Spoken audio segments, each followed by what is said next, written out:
in a lot of these organizations, who've really understood the importance of culture, one of the values that I see coming back a lot is, very often there's the value around fun or around happiness. I don't know if it's the same here in the US, in Europe, where I'm from. There's a number of organizations who, have appointed chief happiness officers, and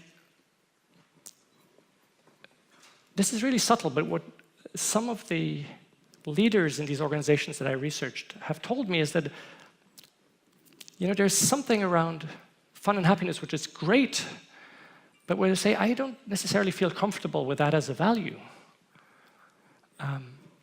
Because in some way, I might just be trading sort of one mask, the mask of busyness and perfection that we have in traditional organizations, with another mask, which is the mask of fun and happiness. And I want to embrace something deeper. Like, I want us to embrace all of who we are. And I want us to cry together. I want us to embrace all the shit. I want us to celebrate the conflicts we have. So I long for something deeper. And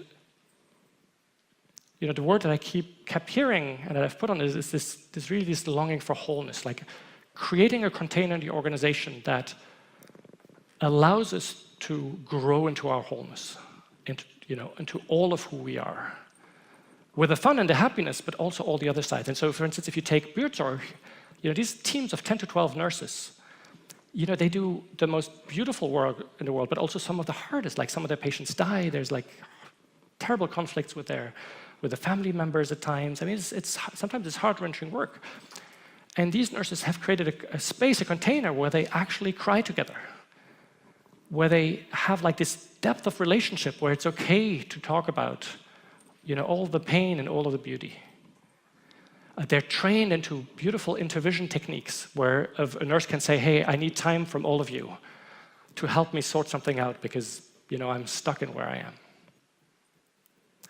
And there's a level of depth to the relationship, but then also a vibrancy of creativity that comes when we feel like we can really drop all the masks, including the masks of fun and happiness, and really grow into wholeness. There's a sentence that I heard in 3 different organizations that I researched, and that, it always struck me when I heard the same sentence coming back. And it was an extraordinary sentence where people said something like, sometimes I wish home was more like work.